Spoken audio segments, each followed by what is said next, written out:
കുറച്ച് ജീരകവും ഏലക്കയും പൊടിച്ചെടുക്കുന്നു. ശർക്കര ഉരുക്കാനായിട്ട് അടുപ്പിച്ച് വെച്ചു.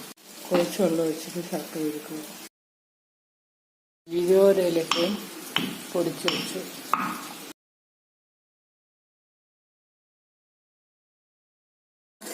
ശർക്കര ഉരുക്കിയെടുത്ത് അരിച്ചെടുക്കുന്നു.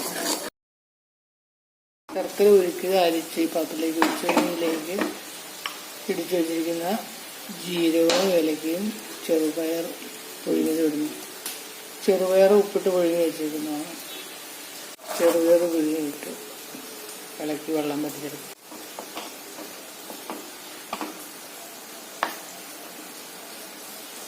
സുഖിയൻ ഉണ്ടാകാൻ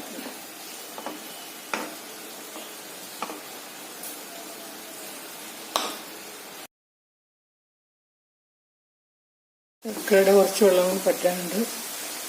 പയർ ചെയ്താൽ ഇളക്കി വെള്ളം പറ്റിച്ച് ഉരുട്ടിയെടുക്കാവുന്ന വാങ്ങിക്കാറ് ഉരുളയാക്കിയിട്ട്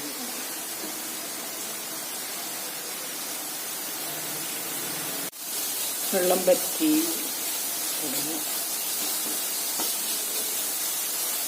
ചെറു ചൂടോടെ ഉരുട്ടി ബോളാക്കി വെക്കും.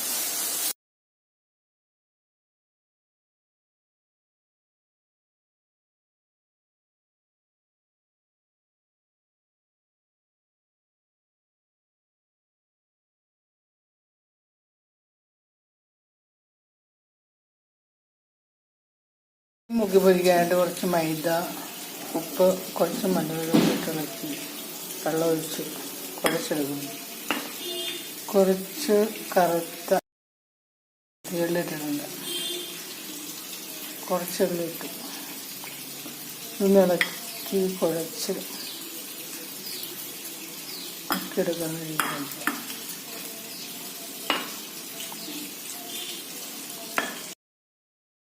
സുഖിയുള്ള മാവ് കലക്കി വെച്ചു. പയർ ഉരുട്ടി ബോളാക്കി ചെറിയ ചൂടുണ്ട്. പയർ ബോള് ആക്കി വെച്ചു.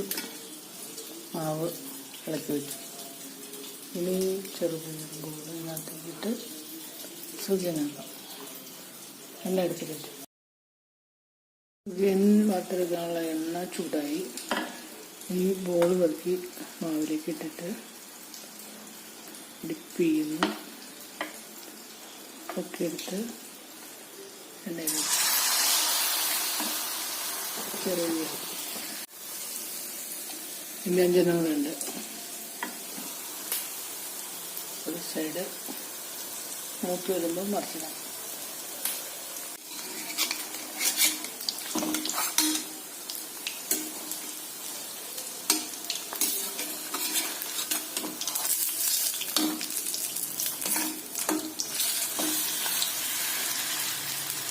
എല്ലാം വെട്ടിപ്പിടിച്ചിരിക്കും. എണ്ണ അധികം ഉണ്ടായിരുന്നെങ്കിൽ മുകളിൽ കിടന്നു കുറച്ചെണ്ണയിൽ ഉണ്ടാക്കാം.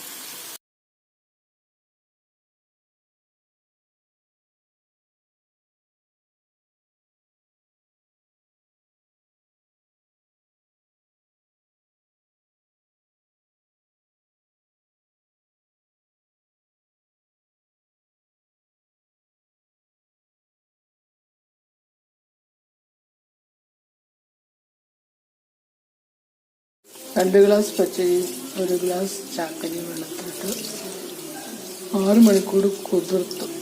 കുറച്ച് തേങ്ങയും കുറച്ച് ഈസ്റ്റും പുളിമാവും ചേർത്തിട്ട് അരക്കുക. അരച്ചിട്ട് കപ്പി കാച്ചി നാളത്തേക്ക് അപ്പം ചുടാം. 6 മണിക്കൂർ കഴിയുമ്പോൾ അപ്പം ചുടാറാവും.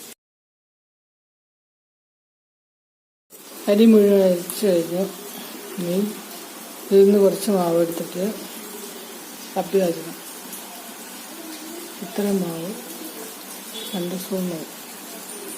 ഇതിൽ കുറച്ച് വെള്ളം ഒഴിച്ചിട്ട് കുറുക്കി കാച്ചി കപ്പിയാക്കിയിട്ട് ചൂടാറുമ്പോൾ ഇത് കളക്കി ഉപ്പ് ഇളക്കി വെച്ചു. കപ്പി കാച്ചാനായിട്ട് 2 സ്പൂൺ മാവ് വെള്ളം ചേർത്ത് അടുപ്പത്ത് വെച്ച് കുറുക്കിയിടണം. കപ്പി കുറുക്കി ഇനി ചൂടാറിയിട്ട് അരി മാവിലേക്ക് കപ്പിയുടെ ചൂടാറി ഇനി ഇത് മാവിലേക്കിട്ട് കുഴച്ചെടുക്കുന്നു. ഉപ്പും ചേർത്തു. ഈസ്റ്റ് ഇവിടെ കുറച്ചിടാം. പുളിമാവ് ഇട്ട് പഞ്ചസാണ്. കുറച്ച് ഈസ്റ്റ് കൂടി ചേർക്കാം. ഈസ്റ്റ് കപ്പി മുഴുവൻ ഇതിനകത്ത് ചേർത്തിട്ട് ഇളക്കണം. നന്നായിട്ട് ഇളക്കി മിക്സ് ചെയ്തെടുക്കാം.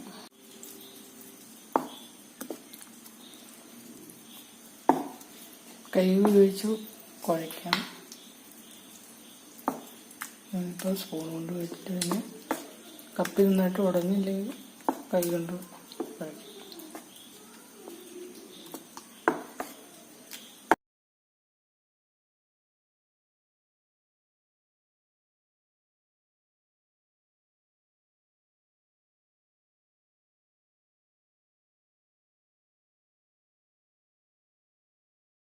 മാവ് നന്നായിട്ട് ഇളക്കി വെച്ചു. ഇതിൻ്റെ പകുതി പൊളിപ്പിക്കാൻ വെക്കുന്നു. പകുതി എടുത്ത് ഫ്രിഡ്ജിൽ വെക്കുന്നു. വേറെ ഏതെങ്കിലും ദിവസം എടുത്തിട്ട് പുളിപ്പിച്ചിട്ട് അപ്പം ഉണ്ടാക്കും.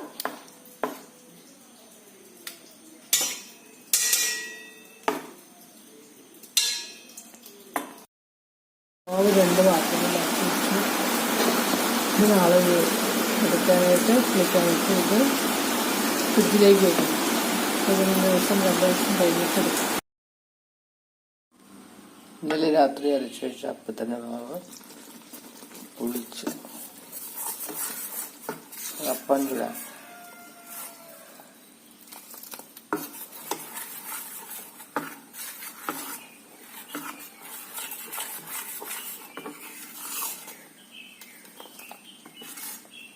ടൂറിസ്റ്റ് വേണത് അതിന് പാദത്തിൽ വിഷുവിൽ പച്ചരിയും ചാക്കയിട്ടു കപ്പി കാച്ചി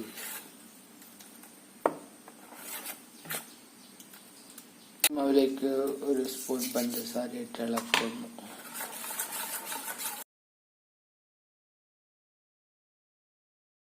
അപ്പത്തിന് വയ്ക്കാനായിട്ട് 2 കഷ്ണം കിഴങ്ങ് ചിരണ്ടി ഇതെല്ലാ സാധനങ്ങളും ചേർത്ത് കുക്കറിൽ വേവിക്കുന്നു.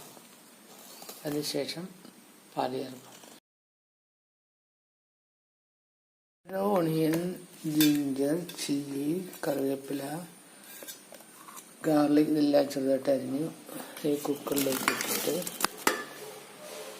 കുറച്ച് വെള്ളം ഒഴിച്ചിട്ട് ഉപ്പും മഞ്ഞളും കുറച്ച് ഗരം മസാലപ്പൊടിയും ഇട്ട് ഇത് വേവിക്കുന്നു. വേവിച്ച് വെന്ത് കഴിയുമ്പോൾ ഇതിനകത്തേക്ക് വറുത്തിടാനായിട്ട് കുറച്ച് ഉള്ളി, വെളുത്തുള്ളി, കറിവേപ്പില, ഇതിനകത്തേക്ക് കുറച്ച് ഗരം മസാലപ്പൊടി ഇടുന്നു.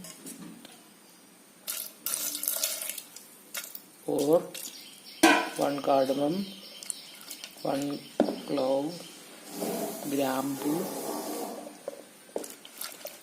എക്സെട്ര. ഉപ്പിട്ടു, മഞ്ഞളിട്ടു, ഗരം മസാലപ്പൊടി ഇട്ടു.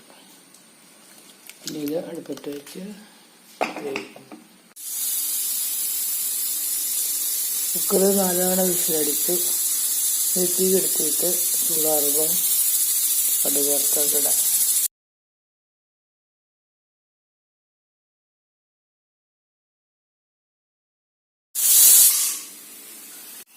ചീറ്റടി കുറച്ച് എണ്ണ തൂത്ത്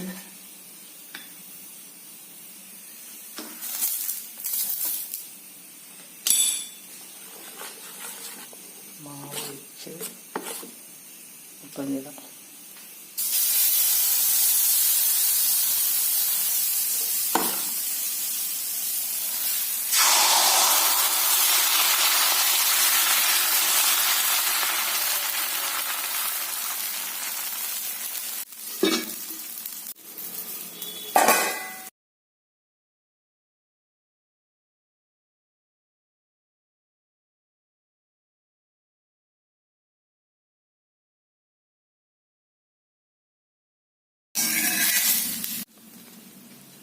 പാലപ്പം.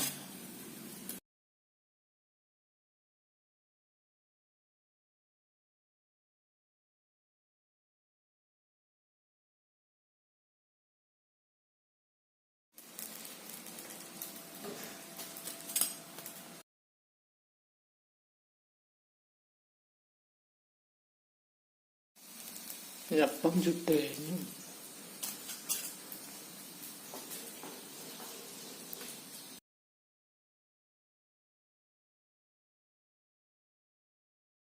ഇതിലേക്ക് കുറച്ച് എണ്ണ ഒഴിച്ചിട്ട് കടുക് വറുത്ത് കിഴങ്ങ് വെച്ചിട്ടുണ്ട്. കടുക് വിട്ട്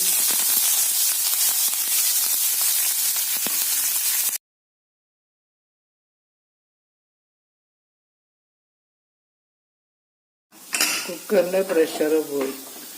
തുറന്നിട്ട് കിഴങ്ങ് വെന്ത് അടച്ചെടുക്കും.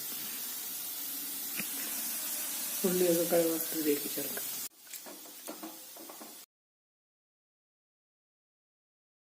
കിഴങ്ങ് വെന്ത് പാലൊഴിക്കാം. തേങ്ങാപ്പാലോ പശുമ്പാലോ കിഴങ്ങ്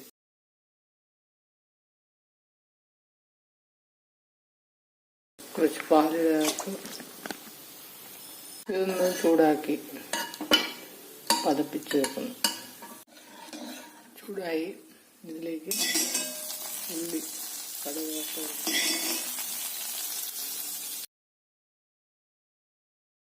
പൊട്ടറ്റോ സ്റ്റൂ റെഡി.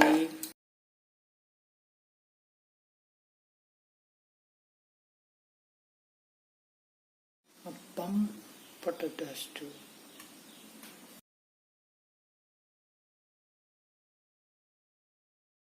ഫിലോപ്പി മീൻ വറുത്തത് ചോറിന് കൂട്ടണം.